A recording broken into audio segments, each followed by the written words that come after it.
বুধবার দুপুরে রায়গঞ্জের সাংসদ কার্তিক চন্দ্র পালের কালিয়াগঞ্জ শহরের শেঠ কলোনির নিজস্ব বাসভবনে সৌজন্য সাক্ষাৎ করতে আসেন কেন্দ্রীয় শিক্ষা প্রতিমন্ত্রী তথা প্রাক্তন বিজেপি রাজ্য সভাপতি সুকান্ত মজুমদার। এদিনের এই সৌজন্য সাক্ষাতে উপস্থিত ছিলেন উত্তর দিনাজপুর জেলা বিজেপি সভাপতি নিমাই কবিরাজ সহ জেলার অন্যান্য বিজেপি নেতৃত্ব। সাংবাদিকদের মুখোমুখি হয়ে সুকান্ত মজুমদার অভিযোগ করেন, রাজ্যের তৃণমূল কংগ্রেসের SIR প্রকল্প নিয়ে সাধারণ মানুষের মধ্যে বিভ্রান্তি ছড়ানোর চেষ্টা করছে। পাশাপাশি তিনি বলেন, কালিয়াগঞ্জ বুনিয়াদপুর রেলপথ নির্মাণ প্রকল্পটি রাজ্য সরকারের অসহযোগিতা ও জমি জটের কারণে বিলম্বিত হচ্ছে। শিক্ষা প্রতিমন্ত্রী আরো বলেন, সামনে বিধানসভা নির্বাচন, রাজ্যের মানুষ প্রস্তুত, এবারে তারা উপযুক্ত শিক্ষা দেবে তৃণমূল সরকারকে। এই প্রসঙ্গে কেন্দ্রীয় শিক্ষা প্রতিমন্ত্রী সুকান্ত মজুমদার বলেন, ২৬ বিধানসভা ভোটে মানুষ ঠিক করে ফেলেছে যে মানুষ বিজেপি সরকার তৈরি করবে।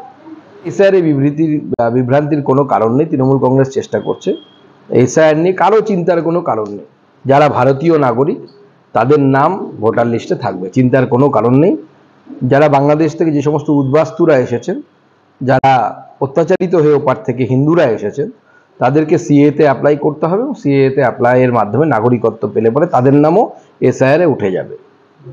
দেখুন, এখন জমি অধিগ্রহণের কাজ কিছুটা শুরু হয়েছে, মানে ফাইল নড়াচড়া শুরু হয়েছে। তবে পশ্চিমবঙ্গ সরকারের উপর নির্ভর করতে হয় রেলকে জমি অধিগ্রহণের জন্য।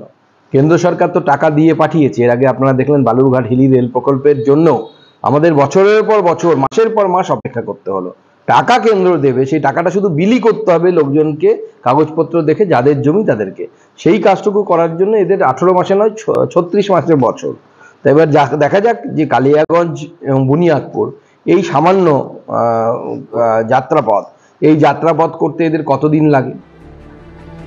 কালিয়াগঞ্জ থেকে বিশেষ প্রতিবেদন, নিউজ টুডে।